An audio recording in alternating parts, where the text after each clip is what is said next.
თემაზე შეთანხმდნენ ოპოზიციის ლიდერები დღევანდელი მოლაპარაკებების შემდეგ და როგორ მოემზადებიან 4 აპრილის აქციისთვის. რის მიხედვით შეარჩია ხელისუფლებამ ახალი ელჩები და რა დამსახურება დაუფასეს სოფო კაცარავას და ლევან იზოლიას. საღამოშვიდობის თქვენ უყურებთ მთავარ 6-ზე, მე მიშა სესიაშვილი ვარ. ამ წუთებში საქართველოდან გამგზავრებული ჩარტერული თვითმფრინავი უკვე ჩინეთის საზღვარს უახლოვდება. ამ ხომალდით საქართველოს იმ 30 მოქალაქეს უნდა გაუკეთდეს ევაკუაცია, რომლებიც ბოლო დრომდე ჩინეთის რესპუბლიკაში რჩებოდნენ. ჩინეთის ქალაქ ურუმჩიში თბილისიდან წასული ხომალდი დაახლოებით 1 საათში დაჯდება და როგორც ვრცელდება ინფორმაცია, როგორც net გაზეთი ავრცელებს ინფორმაციას, დიპლომატიური სამსახურის წარმომადგენლება საქართველოს მოქალაქეები სწორედ ურუმჩიში დაიბარეს და უთხრეს, რომ მათ სამშობლოში დაბრუნების შემდეგ კარანტინში არ მოათავსებდნენ. როგორ ემზადებიან თბილისში ჩარტერული ხომალდისთვის და ევაკუირებული საქართველოს მოქალაქეების დასახვედრად გიგლა თუმანიშვილი არკვევს დეტალებს, ის ახლა პირდაპირ ეთერში შემოგვიერთდება. გიგლა, რა ვიცით ჩინეთიდან საქართველოს მოქალაქეების ამ მასშტაბური ევაკუაციის შესახებ? მიშა ამ ეტაპისთვის ვიცით ის, რომ რამდენიმე საათში უკვე გამოფრინდება ჩინეთიდან სპეციალური რეისი, სადაც 30-ზე მეტი საქართველოს მოქალაქე იქნება მოთავსებული შიგნით და ეს გადაწყვეტილება საქართველოს მთავრობამ მიიღო, მათი ევაკუაციის გადაწყვეტილება მას შემდეგ, რაც ჩინეთში გავრცელდა ახალი კორონავირუსი.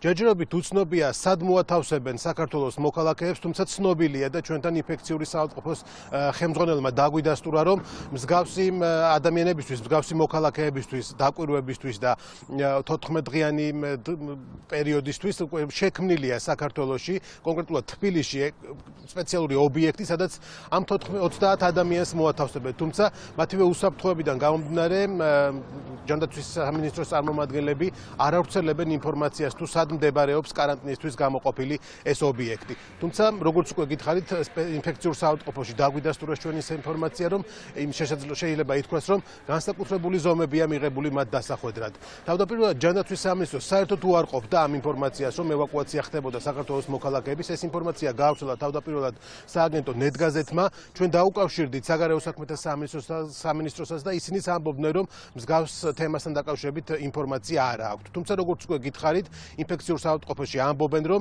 ევაკუირებული მოქალაქეები ჩამოვლენ საქართველოში და მოხდება მათი კარანტინი 14 დღის განმავლობაში. ჩინეთიდან მოემგზავრება დაახლოებით 30, შეიძლება ცოტა მეტი საქართველოს მოქალაქე სპეციალური რეისით. ეს ადამიანები ჩვენი წინასწარი ინფორმაციით არ არიან ავადმყოფები, ესენი უბრალოდ არიან საქართველოს მოქალაქეები, რომლებიც ცხოვრობენ ჩინეთში და უბრალოდ სიფრთხილის მიზნით გადაწყვიტეს, რომ დაბრუნდნენ ქვეყანაში.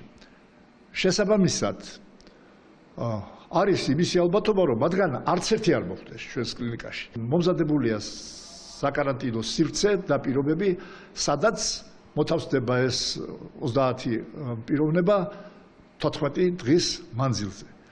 ჩვენთან მათგან მოხვდება მხოლოდ ის პირები, რომელთაც ჩამოსვლის მომენტში ექნებათ ის სიმპტომები და ნიშნები, რომელიც განსაზღვრულია, რომელიც დადგენილია ჯანმოს მიერ და რომელთაც ხელმძღვანელობთ ჩვენ, ანუ ექნებათ მათ ტემპერატურის მომატება, ხველა და ასე შემდეგ, ანუ მწვავე რესპირაციული ინფექციის სიმპტომები.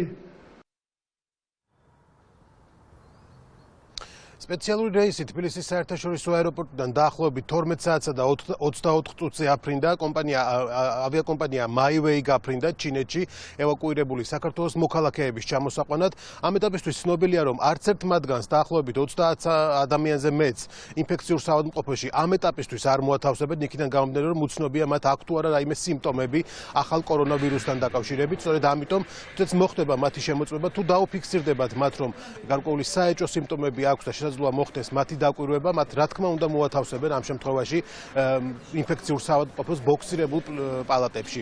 თუმცა ამ ეტაპისთვის ცნობილია მხოლოდ ის, რომ 30-ვე მოქალაქეს, რომელიც დღეს გვიან ღამით ჩამოფრინდება ჩინეთიდან სპეციალურ რეისით, გადაიყვანენ სპეციალურ სივრცეში, სადაც 14 დღის განმავლობაში დააკვირდებიან და სწორედ ამის შემდეგ მიიღებენ გადაწყვეტილებას, გადაიყვანონ თუ არა ისინი სხვა კლინიკაში, თუმცა ცხადია, თუ კი არ აღმოაჩნდებათ მათ ახალი კორონავირუსი, მათ გაუშვებენ სახლში. იგლათუმანიშვილი საუბრობდა მასშტაბური ევაკუაციის შესახებ, რომელიც ამ წუთებში ჩინეთიდან ხორციელდება. საზარელი მკვლელობა მოხდა საჩხერეში. 16 წლის მოზარდმა ცეცხლსასროლი იარაღით მამა მოკლა და შემდეგ ცხედარი ფარდულის სარდაფში დამალა. მიზეზი ოჯახური კონფლიქტი გახდა, ურთიერთშელაპარაკების დროს კი მამაშვილი სახლში მარტო იმყოფებოდნენ. მამის მკვლელობაში ეჭვმიტანილი 16 წლის მოზარდი უკვე დაკავებულია, ამოღებულია მკვლელობის იარაღით. მოზარდი მეათე კლასის მოსწავლეა. და რა შედეგებით დასრულდა ოპოზიციური ლიდერების დღევანდელი მოლაპარაკება. როგორც ცნობილი ხდება, პოლიტიკური ლიდერები შეთანხმდნენ იმ საერთო კანდიდატებზე, რომლებსაც ოპოზიცია მაჟორიტარულ ოლქებში ერთობლივად წამოაყენებს. სია თბილისის შემთხვევაში პრაქტიკულად უკვე დასრულებულია, მუშაობა გრძელდება რეგიონებზე. დღევანდელი შეხვედრის კიდევ ერთი თემა კი 4 აპრილს დაგეგმილი ფართომასშტაბიანი აქცია იყო, რომლისთვისაც ოპოზიცია აქედანვე ემზადება. ნინო სამყურაშვილი განაგზობს თემაზე საუბარს ახლა მთავარის ეთერში. ნინო, უფრო კონკრეტულად როგორია დღევანდელი მოლაპარაკებების შედეგები? დიახ, ოპოზიციონერები დღეს, რომელებიც შეხვედრას ესწრებოდნენ 2 საათის განმავლობაში, ამბობდნენ, რომ ახლა ბურთი არის ხელისუფლების მოედანზე. სწორედ ხელისუფლებამ უნდა თქვას, თუ რა გადაწყვეტილებას მიიღებს ის. დღეს ოპოზიციონერები აქ შეთანხმდნენ კიდევ ერთხელ და თქვეს, რომ ეს იყო კონსტრუქციული შეხვედრა ძალიან და შეთანხმდნენ იმაზე, რომ ისინი მზად არიან, რომ დიალოგში ჩაერთონ იმ შემთხვევაში, თუ ხელისუფლება პირველ რიგში გაათავისუფლებს პოლიტპატიმრებს და ამის შემდეგ დაიწყება მოლაპარაკებათა მაგიდასთან მსჯელობა იმაზე, რომ უფრო მეტი პროპორციული ნაწილი იყოს შეტანილი საარჩევნო სისტემის დროს. ისინი კატეგორიულად ეწინააღმდეგებიან 150-ზე ვარიანტს, რომელიც აქვს ხელისუფლებას და რომელიც ხელისუფლების მხრიდან დღეს წაყენებული ულტიმატუმი იყო. სწორედ ამიტომაც მას გადაწყვიტეს, რომ დიპლომატიური კორპუსის წარმომადგენლებს, ანუ ის დიპლომატები, რომლებიც შუამავლები ისედაც იყვნენ აი ამ მოლაპარაკებების დროს, ცალკე შეხვდეს ოპოზიციის რამდენიმე ლიდერი და თავიანთი სათქმელი დიპლომატებს უთხრათ იმისათვის, რომ შემდეგ უკვე გადასცენ ეს ხელისუფლების წარმომადგენლებს. დღეს ოპოზიცია თანხმდება იმაზეც, რომ ის ინდივიდუალური შეხვედრები, რომელსაც ქართული ოცნების ლიდერები მართავენ სხვადასხვა პარტიებთან, ეს მათ ერთობას ხელს ნამდვილად არ შეუშლის და ამით ბიძინა ივანიშვილმა რაც ცადა, როგორც ისინი ამბობდნენ, რომ დაერღვია ეს ერთობა, ივანიშვილს ეს ასე ვერ გამოუვიდა.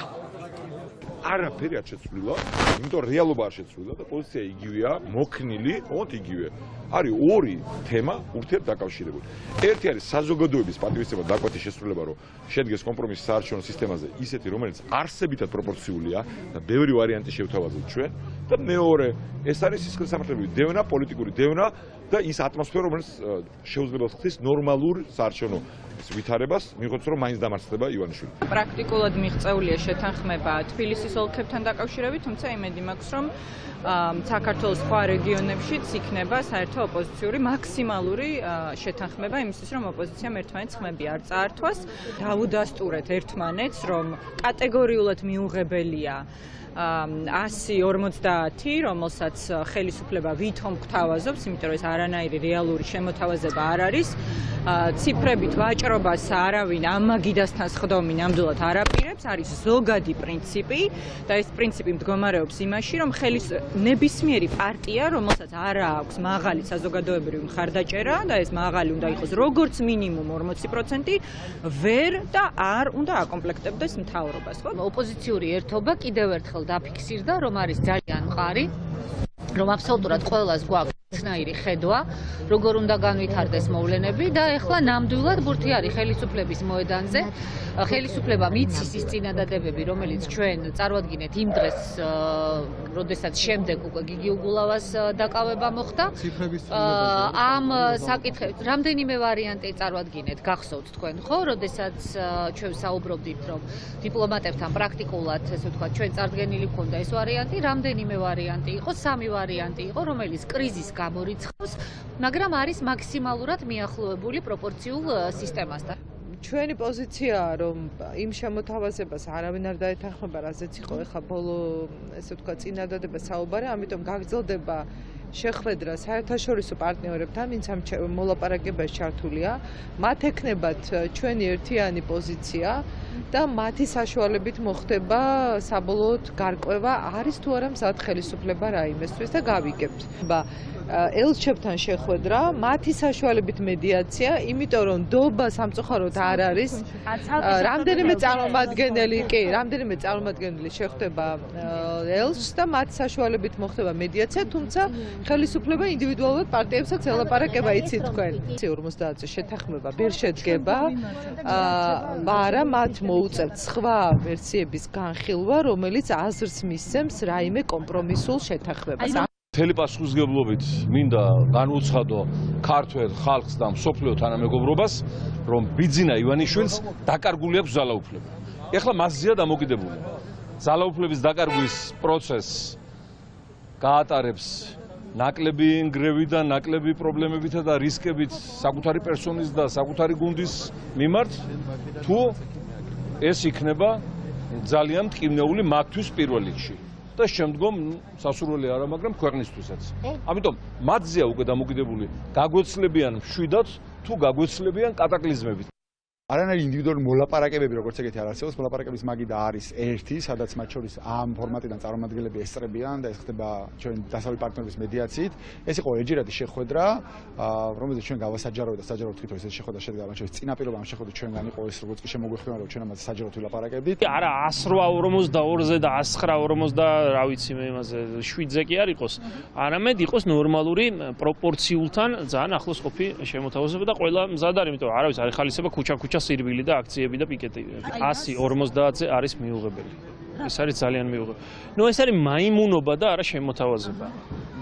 უნდა იყოს ადეკვატური და ნორმალური, იმიტომ რომ არავინ რაღაცა 1-ზე და 2-ზე და 3 მანდატზე კი არ ვაჭრობს. რაც შეიძლება უნდა იყოს პროპორციულთან ახლოს, ან იყოს პროპორციული, იყოს პატიოსანი არჩევანი. ჩვენ მივახცევთ შეთანხმებას აბსოლუტურ უმრავლესობა ოლქებზე მაჟორიტარებზე. ეს არის ჩვენი იარაღი, რომელსაც არ დავთმობთ. ეხლა რაც შეეხება კონკრეტულ შეთანხმებას, სიმართლე გითხრათ, ჩვენც ისევე როგორც დიპლომატიური კორპუსი და საერთაშორისო აქტორები, ვინც ჩართული არიან და ვის ინიციატივითაც ეს მოლაპარაკება ხდება ხელისუფლებასთან, ველოდებით ხელისუფლებისგან პოზიციას. ეხლა ლიდერები უნდა გამოვიდნენ დედაქალაქიდანაც, ესეც ძალიან მნიშვნელოვანია, იმიტომ გადავნაწილდეთ უნდა. უფრო სწორად გავიშალოთ უნდა, დავიშალოთ უნდა, გავიფანტოთ უნდა და თითოეულ მოქალაქესთან, თითოეულ ოჯახთან, თითოეულ სოფელთან, თითოეულ დაბასთან, თითოეულ თვითმმართველობასთან, თითოეულ ხეობაში უნდა შევიდეთ, ბევრი უნდა ველაპარაკოთ, ბუნებრივია დიდი მიტინგისათვის თბილისში, რომელიც დედაქალაქში შედგება 4 აპრილს, ეს აუცილებლად შედგება და ამისათვის მემზადებით, მაგრამ უმნიშვნელოვანესი თემა კვლავ რჩება არჩევნების პროპორციულ სისტემაზე ლაპარაკი. თუ რომელიმე ვარიანტზე ხელისუფლება ისევ უარს იტყვის და აი ამ მოლაპარაკებებს ჩაშლის, მაშინ ოპოზიციაში ამბობენ, რომ ისინი მიიღებენ მონაწილეობას არჩევნებში იმ სისტემით, რა სისტემაც ახლა არის ქვეყანაში, ეს არის შერეული სისტემა და ამ შემთხვევაში ოპოზიცია უკვე საუბრობს იმაზეც, რომ ყავდეთ მათ საერთო მაჟორიტარი კანდიდატები.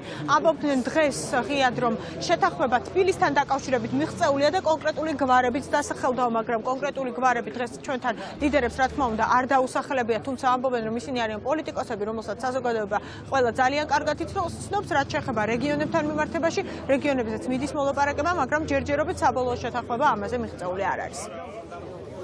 ინო სამყურაშვილი საუბრობდა მოლაპარაკებების შესახებ, რომელიც დღეს ოპოზიციის წარმომადგენლებმა გამართეს. მართველ გუნდში კი მათ ოპონენტებს მოლაპარაკების მაგიდასთან დაბრუნებისკენ მოუწოდებენ და აცხადებენ, რომ ოპოზიციას არჩევნები არ აინტერესებს და რევოლუციური სცენარისთვის ემზადებიან. მაქსიმუმ თებერვლის ბოლომდე უნდა თქვან, უბრუნდებიან თუ არა დიალოგის მაგიდას. რაღაცა თავისი შემხედრი რაციონალური, ოდნავ რაციონალური წინადადება მაინც აქვს თუ არა. ჩვენი წინადადება მათ იციან, ეს არის 150-ზე, არ წარმოადგენს კონკრეტული ხედვა, კონკრეტული წინადადება, რომელიც რაციონალური უნდა იყოს, ეს ბუნებრივი ამბავია და თუ არ დაბრუნდნენ მოლაპარაკების მაგიდასთან, ესე იგი ხდება მათი ილუსტრაცია, რომ მათ არ აინტერესებს საარჩევნო კოდექსი, არ აინტერესებს არჩევნები და მათი სცენარი არის რევოლუციური. რევოლუციურ სცენარს ისინი ვერ განავითარებენ, პირობას ვაძლევთ და არჩევნები ჩატარდება 77-73-ზე, თუ ვერაფერს შევთავაზეთ, ჩვენ მივიღებთ დიდი ალბათობით, ძალიან მაღალი ალბათობით საკონსტიტუციო უმრავლესობას, რომელიც დღეს ქართულ ოცნებას არაფერს სჭირდება. პასუხისმგებლობისგან თავის არიდება ოპოზიციის მხრიდან, ყველა ის განცხადება, რომელიც უკავშირდება მოლაპარაკების მაგიდაზე, ასე ვთქვათ, არ დაჯდომას, არ მისვლას, ეს მათ, ასე ვთქვათ, პოლიტიკურ მენტალიტეტს გამოხატავს. მმართველი გუნდის მიერ შესაბამისი შემხედრი ნაბიჯი უკვე გადადგმულია და რეალურად გარკვეული პასუხის მოლოდინში ვართ ჩვენ. რეალურად რესურსი იმის, რომ გარკვეული შეთანხმება თანხმობა შედგეს არსებობს, ამაზე საარჩევნო კანონმდებლობაზე მუშაობა ეს ერთგვარი პერმანენტული პროცესია, სადაც ასევე ადგილი აქვს შესაბამის ინდივიდუალურ შეხვედრებს, ასე რომ დაველოდოთ, ნუ გავუსწრებთ მოვლენებს. შეთავაზება, რომელიც ჩვენი გუნდის მიერ იქნა გაკეთებული, ეს არის 150-ზე, ვფიქრობთ, რომ არის კომპრომისული და მნიშვნელოვანია დიალოგი გაიმართოს ამ მოდელის ირგვლივ, თუმცა ცხადია, ეს არ არის სამხედრო პროცესი და თუ ოპოზიცია გაემიჯნება ამ შეთავაზებას და გულისხმობ ნაციონალურ მოძრაობას, ის თამაშგარე სიტუაციაში აღმოჩნდება. ლევან იზორია გერმანიაში ახალი ელჩია, სოფიო კაცარავა კი იგივე თანამდებობაზე დიდ ბრიტანეთში დაინიშნა. გიორგი გახარია აცხადებს, რომ დანიშვნის უკან არანაირი პოლიტიკა არ დგას და ამტკიცებს, რომ მაგალითად კაცარავას შემთხვევაში ამ დეპუტატს ქართული ოცნება თავის დროზე არ დაუტოვებია. მაგა ანდრონიკაშვილი განაგზობს ახლა თემაზე საუბარს პირდაპირ ეთერში, მაგა კიდევ რა თქვა გიორგი გახარიამ ამ ხმაურიანი დანიშვნების შესახებ. მიშა შეიძლება ითქვას, რომ დღეს საქართველოს პრემიერ-მინისტრი ახალ ელჩებთან დაკავშირებით დასმულმა თითქმის ყველა კითხვამ გააკვირვა. გიორგი გახარიასთვის გაუგებარია რა კავშირშია ლევან იზორიას ირგვლივ განვითარებული სკანდალური მოვლენები მის ახალ თანამდებობაზე დანიშვნასთან დაკავშირებით. გახარია ამბობს, რომ მაღალი თანამდებობის პირები მისი ოჯახის წევრების და ნათესაობის ქმედებებზე არ აგებენ პასუხს. შესაბამისად, ლევან იზორია გახარიას მტკიცებით დაინიშნა მისი პროფესიონალიზმის გათვალისწინებით, თუმცა დღეს დაავიწყდა, რომ ლევან იზორია იყო მთავარი ფიგურანტი, რის გამოც მისი ძმა პოლიციისთვის შეურაცხყოფის მიყენების შემდეგ დაკავებიდან გაათავისუფლეს. გახარად შეეხება სოფიო კაცარავას, გიორგი გახარია ამბობს, რომ კაცარავას არ დაუტოვებია არც არასდროს ქართული ოცნება, შესაბამისად მმართველ გუნდში მის დაბრუნებაზე დასმული კითხვა არასწორია. ლევან იზორია არის მაღალი კლასის პროფესიონალი. ჩვენ ხო, როდესაც კონკრეტულ თანამდებობაზე საუბრობთ, რაღაც მორალური თვალსაზრისით ნათესავების ქმედებიდან გამომდინარე ხო არ ნიშნავთ ადამიანს? ადამიანს ნიშნავთ იმ პროფესიული ნიშნით, რომელიც მას გააჩნია. ლევან იზორია არის გერმანიაში ნასწავლი განათლება მიღებული, როგორც მე ვიცი, სამეცნიერო ხარისხის დაცული და არის მაღალი კლასის პროფესიონალი, რომელმაც ამასთანავე თქვენთან ერთად ვიცით, რომ იყო ძალიან წარმატებული თავდაცვის მინისტრი, იყო შემდგომ საგარეო დაზვერვის სამსახურის ხელმძღვანელი. სოფიო კაცარავა პარლამენტში არჩევნებში იღებს მონაწილეობას? მე არ ვიცი, სოფიო კაცარავა გუნდიდან როდესმე წასული იყო? იზორია გამოცდილი ადამიანია და გერმანიასთანაც საკმაოდ სერიოზული კავშირებია. შემდგომ რამდენად მისაღებია? რაც შეეხება თავად სოფიო კაცარავას, მას სატელევიზიო განმარტებები არ გაუკეთებია. ჩვენ მთელი დღის განმავლობაში ვცდილობდით მასთან დაკავშირებას, თუმცა მან არც ერთ სატელეფონო ზარს არ უპასუხა. ერთადერთი განმარტება და მცირე კომენტარი, რომელიც კაცარავამ გააკეთა, ეს არის სოციალურ ქსელში გავრცელებული სამადლობელი წერილი. კაცარავა ამბობს, რომ მისთვის დიდ ბრიტანეთში დანიშვნა არის დიდი პატივი და პასუხისმგებლობა. რაც შეეხება ოპოზიციური პარტიების ლიდერების შეფასებებს, ხელისუფლების ოპონენტები ამბობენ, რომ მმართველი გუნდის გადაწყვეტილება კაცარავა და ლევან იზორია გაუშვას დიპლომატიურ სამსახურში არის სამარცხვინო ქვეყნისთვის.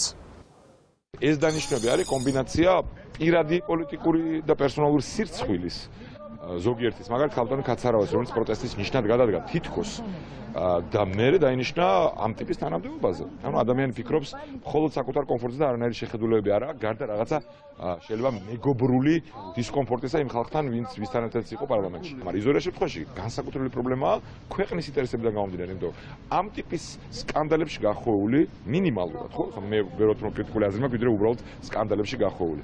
ნულოვანი ხედვის მქონე დისკრედიტებული ადამიანის საკვანძო ქვეყანაში გაგზავნა არის ხელწერა ივანიშვილის რეჟიმის. ქალბატონმა კაცარავამ სრულიად სამარცხვინოდ პარლამენტარის მანდატი გაცვალა ელჩის აგრემანში. ოღონდ პარლამენტიდან წავიდა თითქოს აღშფოთებული დემოკრატიული პროცესების უკუსლით და შემდგომ გადაწყვიტა, რომ სწორედ ეს ამ უკუსლის მთავარ გამპრავლებლად მაპატიეთ გამოთქმისთვის მოგვევლინოს ბრიტანეთში. უკიდურესად სამარცხვინოა, არა მხოლოდ მისთვის პიროვნულად, არამედ ჩვენი ქვეყნის საგარეო უწყებისთვის, როდესაც ასეთი ტიპის უპრინციპო ადამიანების განწესება უწევთ. როდესაც ჩვენი ხელისუფლების მიმართ არის ძალიან დიდი და მწვავე კრიტიკა, არნახულად მწვავე კრიტიკა, აი პოლიტიკის მიმართ, რასაც ქართული ხელისუფლება ეწევა, ამ ფონზე რეპუტაცია შელახული ისტორიას დანიშნა არის ამ ქვეყნის საუკეთესო საგარეო ინტერესების აბსოლუტური დასამარება. ქართულ ოცნებას სრულად აქვს მიტაცებული არა მარტო სახელმწიფო, არამედ საგარეო სამსახურიც, დიპლომატიური სამსახური გამოიყენება კომფორტული პარტიულ-პოლიტიკური დანიშნებისთვის.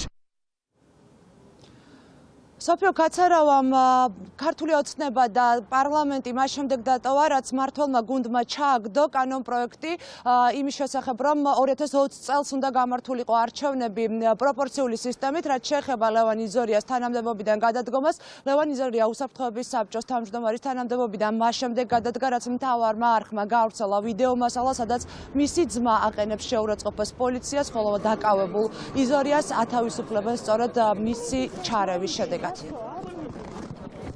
ეს მაკა ანდრონიკაშვილი იყო.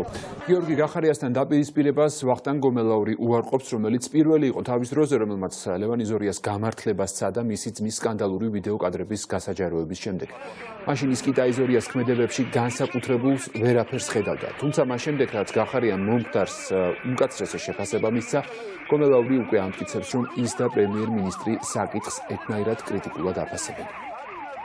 მანამდე დაპირისპირება არ არის მე და გიორგის შორის, ჩვენ ვართ უახლოესი მეგობრები, არა მარტო ეხლა თქვა რაც პრემიერი ან შინაგან საქმეთა მინისტრი, წლებია ჩვენ ურთიერთობთ, მეგობრობთ, არანაირი დაპირისპირება არ არის. არა გვაქვს ასე თქმა უნდა. არა, ყველა ჩვენ ხო ერთეგი ადამიანი ხომ ვართ, მე ჩემი აზრი თქვა შეიძლება მას თავის აზრი აქვს. და გამოვხატა ეხლა მოსაწონი რა თქვა ამ ადამიანს, მე ვთანხმები ეხლა მოსაწონი როგორ იყო, არ მეც არ მithქვია ჩემი განცხადების ინტერპრეტაცია გააკეთეს და შეატელე შემოატელე სამწუხაროდ და ესეც თქვენ სწორედ მე არ მithქვია რა კარგი და კარგად მოიცა ეს ადამიანი. რუსეთის დაზვერვის კიბერშეტევამ დააზიანა საქართველოს ხელისუფლებისა და კერძო სექტორის 1000-ზე მეტი სერვერი. ზიანი მიაყენა ქვეყანას, მის უსაფრთხოებას. მეორე დღე მთელი მსოფლიო აკრიტიკებს კრემლს ამ უპრეცედენტო თავდასხმის გამო. საქართველოს ხელისუფლება კი რუსეთს ჯიუტად გვერდს უვლის. გიორგი გახარიამ მომხდარის შეფასებისას რუსეთი არც ტვიტერით გაკეთებულ განცხადებაში ახსენა და არც დღეს ახსენა, როცა მისი პოზიციის დაზუსტება მთავარმა არხმა სთხოვა. მიყენებული ზიანის ასანაზღაურებლად რუსეთისთვის ჩივილი ან რაიმე პროცედურის დაწყება აზრად არ მოსვლია არც შინაგან საქმეთა მოქმედ მინისტრს. ეთი რო არ ვახსენი გუშინ, ზუსტად ასე დაგავალეს ალბათ რომ კითხვა დაგესვა, ხო? მე და შენ ხო მეგობრები ვართ. შეხედე იმხელა რაღაც გაკეთდა. აი ამ ერთობლივი ღონისძიებით და გამოძიებით. საქართველოს და ჩვენ სტრატეგიულ პარტნიორების ერთობლივი ძალისხმევით, რომ საერთოდ დღეს გეტყვით, რომ დიახ, ეს თავდასხმა მომდინარეობდა რუსეთის მხრიდან და აი ამ ხელა შედეგის, ამ ხელა ძალისხმების შემდგომ მსგავსი მიზეზების პოვნა და ამაზე გამოკიდება არ არის ღირსეული. მოდით ასე გავაკეთოთ. ჩვენ პოლიტიკური მიზანშეწონილობიდან და კონკურენციიდან გამომდინარე, ქვეყანას კი ნუ ვებრძვით. ერთმანეთთან შევიდეთ კონკურენციაში და ეხა ეგ კითხვის ფორმულება არის უბრალოდ არაკორექტული. მოდი გავაკეთეთ განცხადება, უკვე ახსენეთ რა თქმა უნდა, გავაკეთეთ განცხადება, ღიათ ეს არ დაგვიმალია, საიდან იყო, საიდან მოდიოდა რა თქმა უნდა. საიდან მოდიოდა? რუსეთიდან გითხარით, რომ რუსული კვალი იყო ამ ყველაფერში. არა, მაგას გადავწყვეტავთ, მაგას არ ვიცი, ხა ვერ გასცემთ მაგაზე პასუხს, დავიწყებთ გამოძებას თუ არ დავიწყებთ. თუ არა ის ჰიბრიდულ ომად ამას შეგიძლიათ. 21 საუკუნეა და ეს თემა, რა თქმა უნდა, პოპულარულია სამწუხაროდ სოფლიოში, არა მარტო საქართველოში. დიდ ქვეყნებში, როგორც ამერიკის შეერთებული შტატებია, ბრიტანეთია, ევროპის დიდი ქვეყნები, ეს საფრთხები უფრო და უფრო იზრდება, რა თქმა უნდა, პირიქითაც უფრო ტექნოლოგიები ვითარდება, ეს აღარ მოხდება და ჩვენ პრევენციას გავაკეთებთ და ეს დაიხურება მთლიანად და ეს საფრთხე არ იქნება ჩვენს ქვეყანაში, ეს რა თქმა უნდა მოვიტყუებს, რო თქვა. რატომ არ არქმევს ხელისუფლება თავის სახელს ამ უპრეცედენტო იერიშს და რატომ არიდებს თავს რუსეთის პასუხისგებლობაზე საუბარს. ოპოზიციაში მიაჩნიათ, რომ ეს ქართული ოცნების იმ პოლიტიკის გაგრძელებაა, რომელიც რუსეთის არ გაღიზიანებას ითვალისწინებს და ამ მიზნისთვის ხშირად ეროვნული ინტერესების გაწირვასაც გულისხმობს. ბუნებრივია, როდესაც რუსეთზე არის მიდგება ხოლმე საქმე, ჩვენ ხელისუფლებას ყოველთვის მუხლები უკანკალებს და ენა ეჩლიფება, რომ რაიმე ცუდი არ წამოწდეთ რუსეთთან დაკავშირებით, ჩვენ მას მივეჩვიეთ ამ 8 წელს განმავლობაში, უყურებთ, როგორ მიმდინარეობს ყოველდღიურად ბორდერიზაციის პროცესი საოკუპაციო ხაზთან და ეს ამ პოლიტიკის გაგრძელებაა, ბუნებრივია, ვერც გაბედავენ. ვერც გაბედავენ, რომ რუსეთს წინააღმდეგ თუნდაც არჩელი შეიტანონ, იმიტომ რომ დღეს ისინი თვლიან, რომ რუსეთი არის მათი მთავარი პატრონი, ასე თვლის საქართველოს ხელისუფლება და ასე თვლის ბიძინა ივანიშვილი და რა თქმა უნდა, ყოველმხრივ შეეცდება, რომ რაიმე ცუდი არ წამოსდეთ მოსკოვთან მიმართებაში. დღეს ტანკებზე გაცილებით საშიშია კიბერ შეტევა და ის შედეგები, რომელიც ის სწორედ იწვევს ყველაზე მთავარს, რომ ეს სახელმწიფო არ არის დაუცველია და ჩვენ არ შემდგარ სახელმწიფო შეიძლება გამოგაცხადონ იმ შემთხვევაში, თუ ჩვენ კიბერ მინიმალური კიბერთავდაცვა არ შეგვიძლია, ან არ შეგვიძლია თანამშრომლობა იგივე ბრიტანეთის, ამერიკის და იმ ქვეყნების სამსახურებთან, ჩვენი მეგობრები არიან და რომელსაც შეგვიძლია გაგვიწიონ დახმარება, იმიტომ რომ მართლა რთულია. რატომ არ აკრიტიკებს პრემიერი ან თუნდაც შინაგან საქმეთა მინისტრი ამ კიბერთავდასხმის გამო ღიად და საჯაროდ რუსეთს და რატომ არ უჩივის საქართველოს ხელისუფლება ამ თავდასხმის გამო რუსეთს? ძალიან მარტივი პასუხია, ის რუსეთის კაცია და მას ალბათ გონებაში აქვს, რომ საბოლოოდ წავიდეს რუსეთში და იცხოვროს იქ, სადაც აქვს ბიზნესი, სადაც მისი მენტალობა უფრო ახლოს არის იმ ყოფასთან, რაც რუსეთშია. თუ არ უჩივიან, არის შეცდომა, პირდაპირ მინდა გითხრათ, ჩვენ უნდა უჩივლოთ და უნდა მოვითხოვოთ არა მარტო კომპენსაცია, არამედ პასუხისმგებლობის საკითხი იმ ადამიანების და ამის სისხლის სამართლის პასუხისმგებლობაზეა ლაპარაკი და ნებისმიერ ვარიანტში საქართველოს გენერალურ პროკურორმა უნდა აღძრათ სისხლის სამართლის საქმე საქართველოს სახელმწიფო სტრუქტურათა თავდასხმასთან დაკავშირებით, რაც და ძებნაზე გამოცხოს ის ადამიანები, ვინც გამოვლენილი არიან, უკვე ისინი გამოვლენილი არიან, ამიტომ მოერიდებიან ამას და თუ მალავენ, ეს არის ძალიან ცუდი ქვეყნის უსაფრთხოებისათვის. პირველი ყველაზე დიდი კიბერშეტევა მოხდა TBC ბანკზე. თქვენ იცით, რომ ჩვენ მივაწოდეთ ყველა მონაცემი იმ დროინდელ ხელმძღვანელობას, შინაგან საქმეთა სამინისტროს. გავიდა თითქმის 2 წელი და არ არის დაძრული ეს გამოძიება. ეს იმაზე მიუთითებს, რომ ხელისუფლება ჩვენი არათუ დაინტერესებულია მსგავსი ფაქტების გამოვლინებაში, არამედ უბრალოდ მას ხელს აფარებს. ის ფაქტი, რომ ჩვენ ამერიკელმა მეგობრებმა და ბრიტანელმა მეგობრებმა დღეს ხმამაღლა თქვეს, თუ საიდან მოდიოდა ეს კიბერშეტევა, მხოლოდ ამაზე მოვისმინეთ უსუსური განცხადებები იმისა, რომ თურმე ჩვენ ხელისუფლებას და მთავრობას არ გააჩნია იმის საშუალება, რომ ესე ძალიან დიდ კრიმინალურ დანაშაულს აღუდგეს წინ. გიორგი გახარიას ვიზიტმა ბათუმში დღეს ხმაურისა და საპროტესტო აქციის ფონზე ჩაიარა. სასტუმრო შერატონთან პრემიერის საზოგადოებრივი მოძრაობა ალტერნატივას წევრები დახვდნენ საპროტესტოში ნაარსის ბანერებით და კიდევ ერთხელ მისი წილი პასუხისმგებლობა შეახსენეს 20 ივნისის სიძღლიან მოვლენებზე. აქციის მონაწილეების ნაწილი პოლიციამ დააკავა. არგეჭი დავიცელი გამიწეს მან ჩვენ გადმოწიე ატაცი გვერდზე და ტროტუარზე აქ არ შეიძლება ტროტუარზე აი ჩვენ გვახსოვს 21 ივნისი ჯალათი გახარია მას არ აქვს ეს ის უქება რომ აი ისიც არის ეს ადამიანი არ აქვს ლეგიტიმური უქება რომ იყოს აქ ის არის ჯალათი სისტემი რეჟიმი წარმოადგენელი აი მაინტერესებს რა შეტყვის მარტო გომურს რა ესე რომ შემოვიდა ესკორტით და კორდონით ხო რა შეტყვის მარტო გომურს როცა თვალები დათხარა ჩვენ სახალხაზრდებს ქართული ოცნება მის პარტიულ აქტივისტებს და საჯარო მოხელეებს ოპოზიციის წინააღმდეგ რაზმავს და მის ოფისებზე სერიულ იერიშებს აწყობს. როცა ოცნების პარტაქტივი ოპოზიციაზე იერიშს იწყებს, რატომღაც სამართალდამცველები პასიურობენ ხოლმე, როცა იმავე ოცნების ოფისთან გამართული თუნდაც უწყინარი პერფორმანსის დროს იქ პოლიციის საყოველთაო მობილიზაციაა.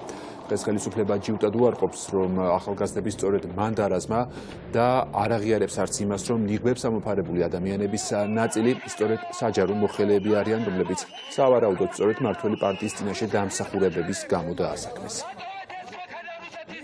ყველა ის შემთხვევა, როდესაც ფიქსირდება სამართლებრივად დანაშაული, არანაირი მნიშვნელობა არ უნდა კონდეს ვინ რომელი პარტიული ჯარის წარმომადგენელია პოლიციამ უნდა იმოქმედოს და იმოქმედებს კიდევაც და დარწმუნებული ვარ რომ მოქმედებ.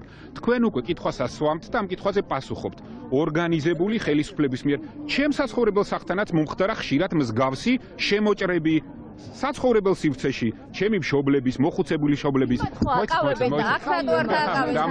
დამასრულებინეთ. არასოდეს აზრადაც არ მომსვლია, გამეკეთებინა დასკვნა, რომ ეს ოპოზიციის მიერ იყო ორგანიზებული. ეს არის გამოძიების საქმე და დავანებოთ თავი პოლიტიკური შეფასებების გაკეთებას კითხვაში უკვე. არა აქვს მნიშვნელობა ვინ სად მუშაობს, ვინ რა საქმიანობს, ეს არ არის განსაზღვრელი, პროტესტის გამოხატვის უფლება აქვს ყველას. თუმცა მე ჩემს მოსაზრებას გეტყვით ზოგადად ყველაფერს აქვს რაღაც გარკვეული წითელი ხაზები და გარკვეული საზღვარი. შესაბამისად პროტესტსაც ამიტომ ადგილებას რომ უზუღავი სახლებში რომ მაგას ვამბობ რომ ზოგადად ჩვენ ხედავთ ძალიან ბევრ ფაქტს, როდესაც ოპოზიციის წარმომადგენლების მხრიდან ხდება ანალოგიური, რაც ვფიქრობ არასწორია. რაც შეეხება პარტიული ტელევიზიის მიერ გავრცელებულ ინფორმაციას, რომ თითქოს ეს იყო პარტიის მიერ ორგანიზებული, ეს არის მტკნარი სიცრუე. ჩვენ გვყავს ძალიან ბევრი მხარდამჭერი და ძალიან რთულია მათ შეუზღუდო გამოხატვის თავისუფლება. თქვენ ტელევიზია ხო გამოხატვის თავისუფლებას იცავს. დაიცავით მათი თავისუფლება. ეს ხო ხელისუფლების ორგანიზება არა, რა თქმა უნდა, არა. სიცრუის ტირაჟირება ერთი და მეორე გამოხატვის თავისუფლება. დაიცავით გამოხატვის თავისუფლება. სამოქალაქო აქტივისტები ასრულებენ გადამწყვეტ როლს ქართული დემოკრატიის განვითარებაში. ეს გზავნილი გადასცა ახალგაზრდული ორგანიზაციების წარმომადგენლებს თბილისში მყოფმა კრის სოჩამ. სოჩა სენატის საგარეო კომიტეტის აპარატის უფროსია. ახალგაზრდებთან შეხვედრამდე კი ის ხელისუფლებისა და ოპოზიციის წარმომადგენლებს გაესაუბრა. სამოქალაქო აქტივისტების თქმით, სენატის წარმომადგენელი ზედმიწევრით ინფორმირებული იყო საქართველოში შექმნილი პოლიტიკური ვითარების შესახებ.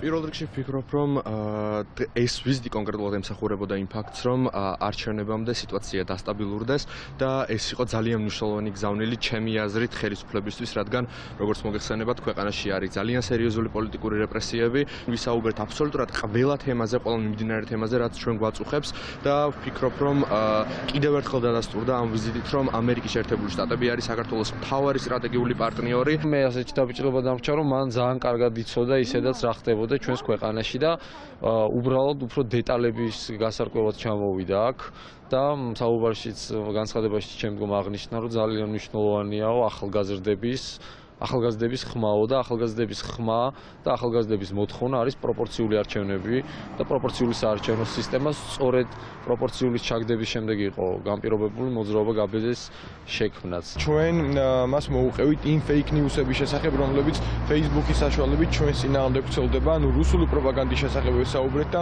მან დაადასტურა, რომ ეს ყველაფერი ხელისუფლების მხრიდან არის რუსული პროპაგანდის ნაწილი და რომ რუსეთი მუშაობს მსგავსი სქემები და მსგავსი მეთოდებით. ყველაზე მნიშვნელოვანი ალბათ არის ის, რომ მან ხაზი გაუსვა ჩვენი მსგავსი მოძრაობების არსებობა საქართველოს დემოკრატიის განვითარებისთვის და ალბათ ეს ჩვენი აზრით მისი მხრიდან ჩვენი მხარდაჭერის მთავარი ნიშანი იყო. იყიდება პარლამენტის ყოფილი შენობა ქუთაისში, ფასი ჯერჯერობით უცნობია. გიორგი გახარია ადასტურებს, რომ მთავრობა პარლამენტის ყოფილი შენობის გაყიდვას აპირებს. პარლამენტის თბილისში გადმოტანის შემდეგ ეს შენობა უფუნქციო და დარჩენილი ოცნების ხელისუფლება იქ საპოლიციო ჰაბის მოწყობას აანონსებდა, თუმცა ეს გეგმაც როგორც ჩანს გადაიფიქრა. შენობის მშენებლობა დაახლოებით 320 მილიონ ლარამდე დაჯდა თავის დროზე. რა ფასად აპირებს ეკონომიკის სამინისტრო მის გაყიდვას ამჯერად ეს უცნობია. ქუთაისის პარლამენტის შენობის გაყიდვას ვაპირებთ და ეს პროცესი ეკონომიკის სამინისტრომ დაიწყო. ქუთაის სულ მალე ექნება უზარმაზარი საგანმანათლებლო ცენტრი, რომლის მნიშვნელობაც ქალაქისთვის მერწმუნეთ, რომ იქნება ბევრად უფრო მეტი ვიდრე პარლამენტი. შინაგან საქმეთა მინისტრი მისი წინამორბედის ვანო მერაბიშვილის განცხადებას დამხობის შესახებ არასერიოზულს უწოდებს. მისივე თქმით, მერაბიშვილმა ის სასჯელი მოიხადა, რაც დემოკრატიულმა სასამართლომ მიუსაჯა. კომელარულმა ეს განცხადება ბათუმში გააკეთა, სადაც დაჭრილი პოლიციელი და მისი მეწყვილე დააჯილდოვა ბინით, თუმცა თქვა, რომ ეს ფაქტი და დაჯილდოება არ უკავშირდება ვანო მერაბიშვილის გუშინდელ მიმართვას. ვანო მერაბიშვილმა მოიხადა თავის სასჯელს, მიუსაჯა სასამართლომ, დემოკრატიულმა სასამართლომ ჩვენი ქვეყნის და გამოვიდა. მეტი მე არ დავიწყებ შაუბას ვანო მერაბიშვილზე, თქვა რა თქვა, როგორ თქვა, რა არ თქვა. ამაზე ბევრი განმარტებები გაკეთა ხელისუფლების მხრიდანაც, როგორც აღმასრულების, ასევე საკანონმდებლო წარმომადგენლების მხრიდანაც, პარლამენტარების მხრიდანაც და დეტალებში თვითონაც გააკეთა ბევრი განცხადებები. დიდი მადლობა. ახლა იქ არასერიოზულია. თუმცა ვანო მერაბიშვილის თანაგუნდელობა ხელისუფლებაში არიან, ბატონო. იქ რაც ხდებოდა გვახსოვს, მაგრამ აბრძანება გასცადა, რაღაც ეს სხვა თემაა. მე რომ ბრძანებას გავცეთ, თქვა უკანონოს, მე უნდა დავისაჯო. არა თქვა თქვენ რო დგეხართ აქ და ყველა თქვენთანგან დიდა. შეასრულა რამე ხოჯევანიშვილმა? თქვენ დაზუსტებით იცით, რომ არ შეასრულა? ან დაზუსტებით ვიცით, რა თქმა უნდა, რო არ ვიცოდეთ, მე მგონი ახლა უშუალობაში არ იმუშავებდა. ანუ მერაბიშვილი კი დღეს სამცხეში გაემგზავრა და რაბათის ციხე მოინახულა. მისი თქმით, ეს პროექტი, რომელიც მისი პრემიერად მოღვაწეობის პერიოდში დასრულდა, მესამე შვილად მიაჩნია. ახალციხეში მერაბიშვილს მეგობრები და მხარდამჭერები დახვდა. მადლობა ღმერთს ამ კომპლექსმა აქვს მუდმივი სტაბილური შემოსავალი და ამ სტაბილური შემოსავლით სარგებლობს არა მარტო ეს თვითონ ეს შენობა, არამედ ჩვენი ქალაქის მოსახლეობა, აგერ მითხეს უამრავი ბინებია კაფეებად, სასტუმროებად გადაკეთებული და ჩვენს მოქალაქეებს, ახალციხელებს აქვს გარკვეული შემოსავალი. ერთ ამას ვხედავ, რომ რაც იყო 8 წლის წინ იმის არაფერი არ მიმატებია, ასე ვთქვათ. ამაზე დიდი მადლობა რა. ბევრი ჩვენი გაკეთებული საქმე გააფუჭეს და გააჩერეს და ის რომ აქ ყველაფერი არ გააფუჭეს, ეს უკვე ამით მადლობელი ვარ. ჩვენება სააკაშვილის წინააღმდეგ თავისუფლების სანაცვლოდ ვანო მერაბიშვილმა ეკა კვესიტაძესთან ექსკლუზიური ინტერვიუში მთავარ არხზე მისი 7 წლიანი პატიმრობის ყველაზე მძიმე ეპიზოდი გაიხსენა. როდესაც ყოფილი შინაგან საქმეთა მინისტრი ციხიდან გაიყვანეს და ოთარ ფარცხალაძეს კაბინეტში მიჰგვარეს. გენპროკურორმა, მაშინდელმა გენპროკურორმა ვანო მერაბიშვილთან ორი მოთხოვნა დააყენა. პირველი, ჩვენება სააკაშვილის წინააღმდეგ, რომ მას უცხოურ ანგარიშებზე ფული ჰქონდა და მეორე, ეთქვა, რომ ზურაბ ჟვანიას მკვლელობის საქმე არასწორად იყო გამოძიებული. თუკი მერაბიშვილი ამ გარიგებას დათანხმდებოდა და ცრუჩვენებებს მისცემდა, ის უსაფრთხოების გარანტიებს მიიღებდა და ქვეყანასაც მშვიდად დაატოვებინებდნენ. იმიყვანეს ეს ვთქვათ ფარცხალაძესთან ხა დეტალებს არ მოვყვები იქ ეს ვთქვათ სახსიათულების დეპარტამენტის უფროსი იყო ამაზე ვისაუბრე. შემოთავაზა რა რომ მე საქართველოს უნდა მეტოვებინა და ამისათვის რომ მოეცათ შემდგომ საშუალება დაეტოვებინათ საქართველოს, ასე ვთქვათ. მე უნდა მიმეცა, მე უნდა მეთქვა რომ ჩვენმა მთავრობის დროს მოხდა ჟვანიას მკვლელობა.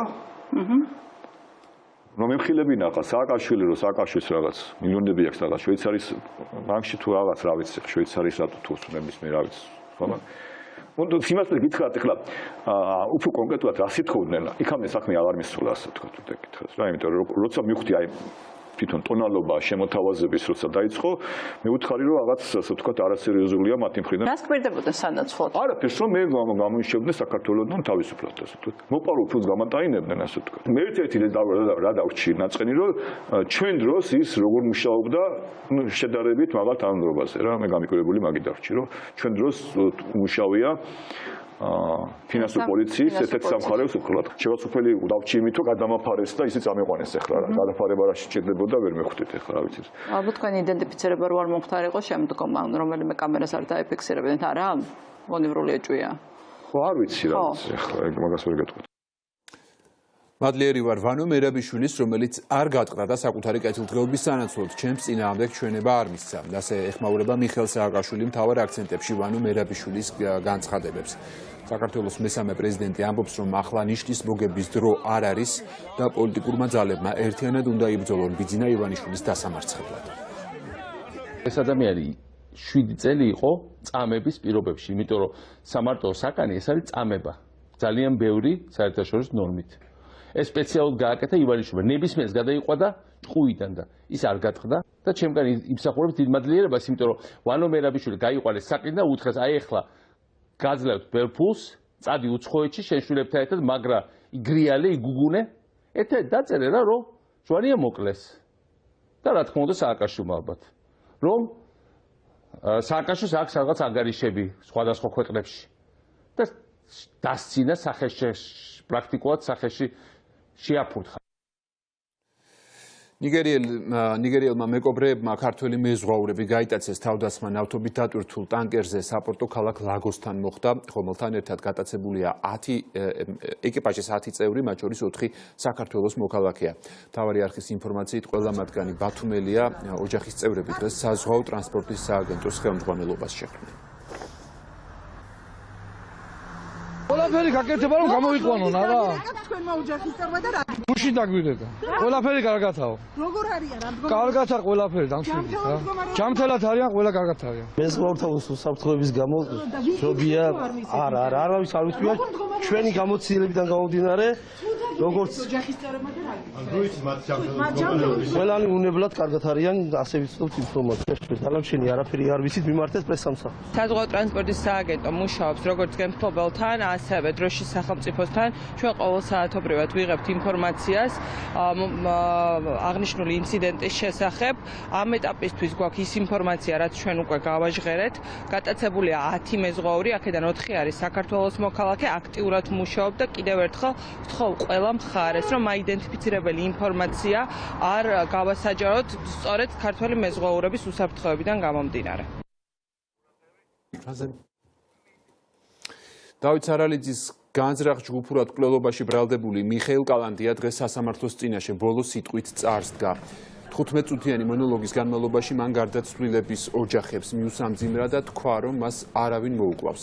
ამრიგად განხილვა საქალაქო ინსტანციაში დასრულდა, მოსამართლე ახლა გადაწყვეტილებას მიიღებს, რომელსაც უახლოეს დღეებში გამოაცხადებს. ნინო გაზდელიანი ისაუბრებს ამ პროცესის შესახებ ახლა პირდაპირ ეთერში. ნინო, კიდევ რა თქვა ბრალდებულმა მის დღევანდელ ბოლო სიტყვაში?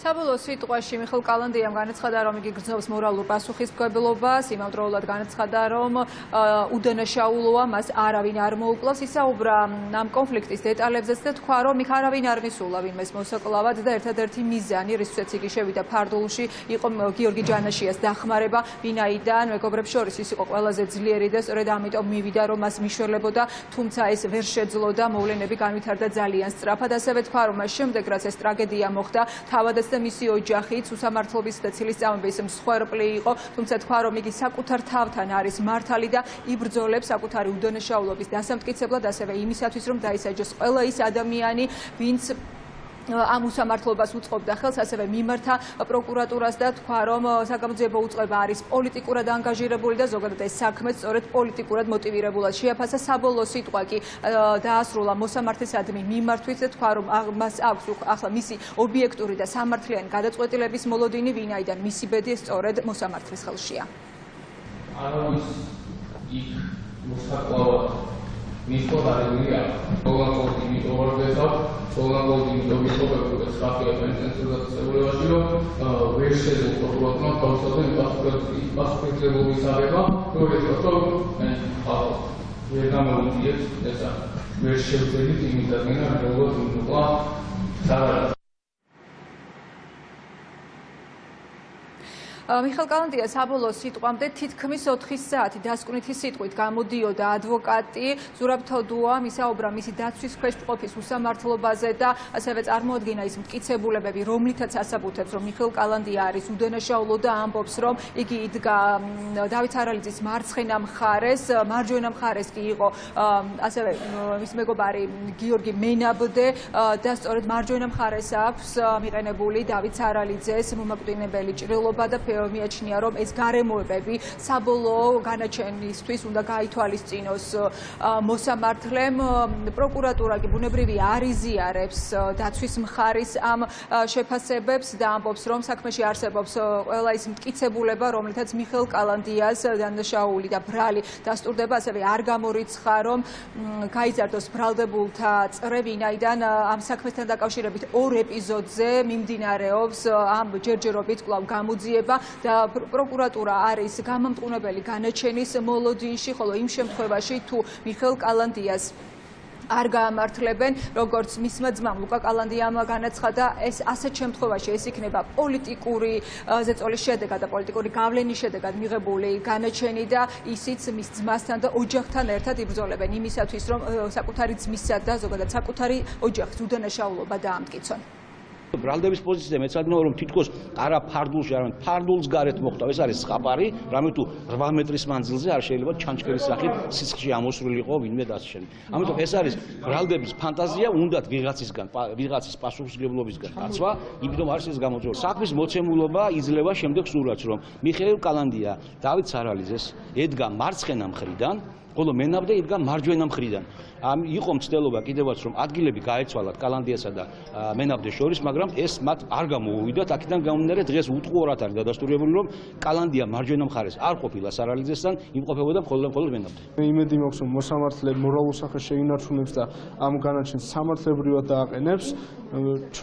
ჩვენი ოჯახის წევრი 9 თვე, რომელიც მოგწყვიტეს, უნდა წავიყვანოთ სახლში.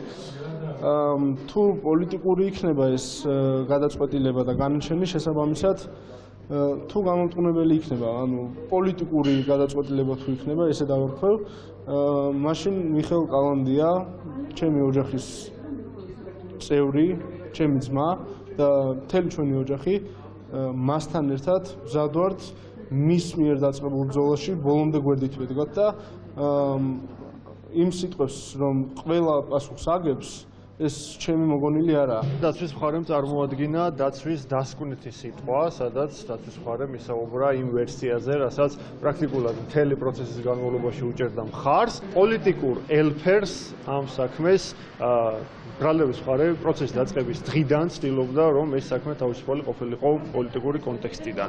მას შემდეგ, რაც ჩვენ საქმეზე უჭერთ მხარს სახელმწიფო ბრალდებას, ამას ვცდილობთ. თუმცა დაცვის მხარეს საკუთარ ნებისმიერ რეპლიკაში, ნებისმიერ გამოცვლაში, ნებისმიერ შუამდგომლობაში ცდილობს, რომ ეს მხარე გადაიყვანოს პოლიტიკურ კონტექსტში. რა გადაწყვეტილებას მიიღებს მოსამართლე ნიკოლოზ მარსაგიშვილი, გაამართლებს თუ გაამტყუნებს მიხეილ კალანდიას, ეს უკვე 25 თებერვალს გახდება ცნობილი. ნინო გაზდელიანი საუბრობდა მიხეილ კალანდიას საქმეზე. და ამ წუთებში ჩვენ ვიღებთ პირველ კადრებს ბათუმიდან, სადაც ცოტა ხნის წინ ანბანის კოშკის მიმდებარედ დაიწვა ტოიოტას მარკის ჯიპი.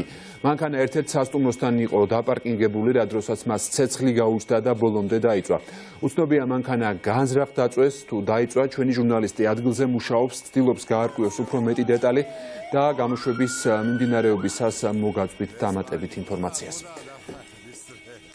დახურულ კონკურსზე აჭარის ტელევიზიის დირექტორის მოადგილედ ვახტანგ ხუზმიაშვილი აირჩიეს. გადაწყვეტილება დღეს 21 თებერვალს საკონკურსო კომისიამ მიიღო. აჭარის მაუწყებლის მენეჯმენტში ვახო ხუზმიაშვილის მოსვლის შესახებ ინფორმაცია გიორგი კოხრეიძის არჩევის დღიდანვე ვრცელდებოდა. ჩვეულებრივი ფსიქოლოგიური ზეწოლა არ ვიცი, აი ყველანაირად უპასუხისმგებლო გადაწყვეტილება იყო ეს, ახლა ჟურნალის ელაპარაკო ასე რომ შენ მე მწერ და შენ თურმე თუ როგორ არ გვაქვს და კონკრეტული ადამიანის სახლიდან გვარი გააჟღერეს, თურმე მის დავალებებს ვასრულებთ ჩვენ. არ ვიცი, ყოველად უპასუხისმგებლო დამოკიდებულებაა ჩვენს მიმართ. ეს არის პირველი შემთხვევა, როდესაც ვხედავთ, რომ მენეჯმენტი არ არის ღიაობისთვის და კომუნიკაციისთვის მზად. ამჯერად ჟურნალისტის კრიტიკული კითხვის გამო სხდომა დახურეს იმისთვის, რომ არ გვენახა დანარჩენი ამბები, რაც ამ კონკურსზე ხდებოდა. ბუნებრივია, ამგვარად ჩატარებული კონკურსების და გასაუბრების მიმართ ნდობა არ გვექნება. არაფერი ამაში გასაკვირი არ არის. უბრალოდ წუხვართ, რომ მაუწყებლის პრესტიჟი ზიანდება პირველ რიგში, ხალხის პულს ხარჯავთ და კაც შურმა არ ვიცის რა კრიტერიუმებით ვირჩევთ დირექტორის მოადგილეს. არის თუ ეს კანდიდატურა ვახო ხუზმიაშვილი, რომელსაც აპელირებდნენ რამდენიმე ხნის განმავლობაში ტელევიზიის თანამშრომლები. ჩემთვის არც სატელეფონო ზარით, არც პირად საუბრებში, არც პირდაპირ და არც ირიბად არანაირი მინიშნებით არ ყოფილა რაიმე სახის ზეგავლენის მოხდენის ცდილობა. მოადგილისთვის არ არის მაგისტრის ხარისხის საუბარია. ჩემი გადაწყვეტილებით ასე ვთქვათ, მაგისტრის ხარისხი არ მოვითხოვე იმ მარტივი მიზეზის გამო, რომ არ შემეზღუდა დამსწრე მონაწილე კონკურსანტების რაოდენობა და ესეთი კანდიდატურა მაგისტრის ხარისხის გარეშე წარმოდგენილი. ხო, მაგრამ თქვენ მაღალი კვალიფიკაცია განათლების, მაგრამ თქვენი აზრით იმას არ აქვს მნიშვნელობა ეს მაღალი კვალიფიკაცია რა დარგში აქვს? არა, ბუნებრივი აქვს. ხო, აქედან გამომდინარე, მე თუ განსაზღვრავდი, თქვათ, განათლებას და დავწერდი, რომ ყოფილიყო ამ სფეროსთან დაკავშირებული, შესაძლებელია სხვა კანდიდატები ვერ მოხვედრილიყვნენ გასაუბრებაზე. მანამდე კი ტელევიზიის შენობასთან გაზეთი კომუნისტი და საბჭოთა კავშირის დროინდელი მედლები სამოქალაქო აქტივისტებმა მიიტანეს. მოძრაობა გაბედეს წევრებმა აქცია პერფორმანსი სწორედ ტელევიზიის შესასვლელთან მოაწყვეს და მენეჯმენტთან შეხვედრას ითხოვდნენ. მოძრაობის წევრები აცხადებენ, რომ კომუნიზმის ეპოქაში იმყოფებიან ტელევიზიის ხელმძღვანელები და ეს სიმბოლოებიც მათ ეკუთვნით, რადგან მხოლოდ ერთი პარტიის ქართული ოცნების ინტერესებს ატარებენ.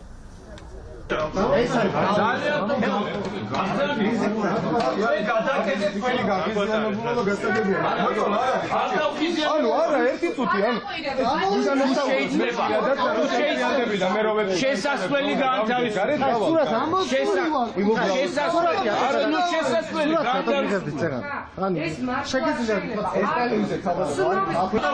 დავტოვოთ ეს შესასვლელი, დავტოვოთ და პერფორმანსები ბატონ.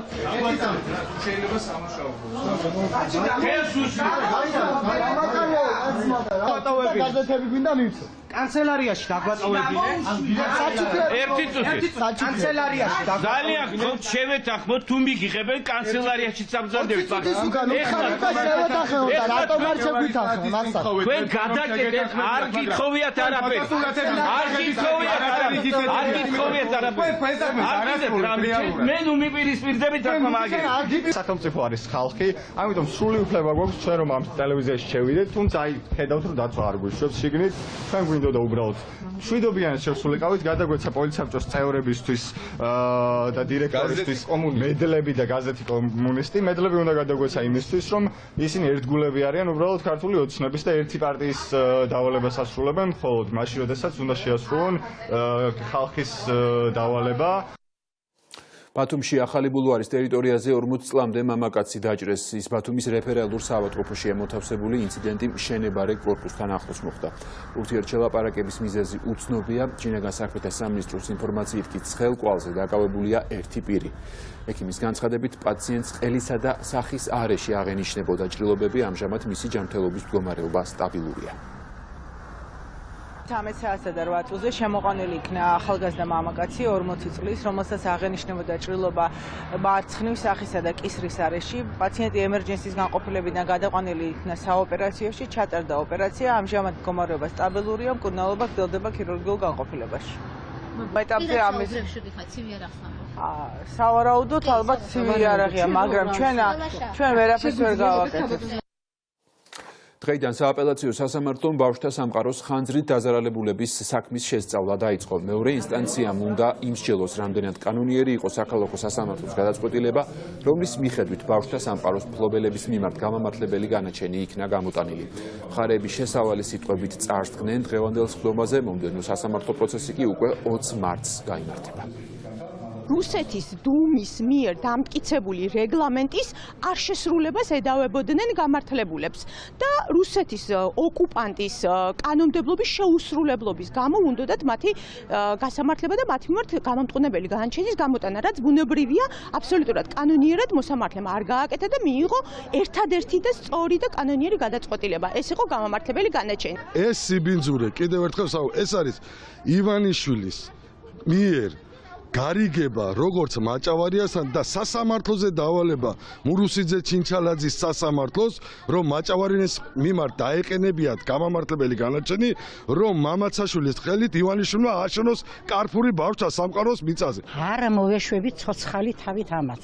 არაფრით არ მოვეშვები, არ ვაპატიებ ჩემი 3 წლის აი ასე რო გამაცამტვერეს და რომ მათხოვარი რო გამხადეს ჩემ ბავშვებს, ლარი რო არ შემიძლია რომ მივცე, არ ვაპატიებ არც ერთ ხელისუფლებას ამას. შოთაძესთან დავждები იქ, ან მაგი იქნება და ან 8 წლის შემდეგ ოცნების ქალაქის მაცხოვრებლებს ქართული ოცნება დაპირებას აძლევს. კიდევ ერთხელ გიორგი გახარიას თქმით, ხელვაჩაურში სახლების მშენებლობა დაიწყება და იქ ცხოვრების სოციალურად დაუცველი ოჯახები წელიწად ნახევარში მიიღებენ ბინებს. ეგრეთ წოდებული ოცნების ქალაქი კი 2012 წლის ოქტომბერში 5 დღის ვადაში ააშენეს სოციალურად დაუცველებმა და ეკომიგრანტებმა იმ იმედით, რომ იქ ოცნების ხელისუფლება სახლებს აუშენებდა. გამოვნახეთ ბიუჯეტში 38 მილიონი, რომელიც იქნება მიმართული იმისთვის, რომ კიდევ ერთხელ მინდა ყველამ ერთმანეთს რო დავპირდეთ, რომ წელიწადში და 6 თვეში და ეს კარგად უნდა ესმოდეს მშენებელ კომპანიასაც.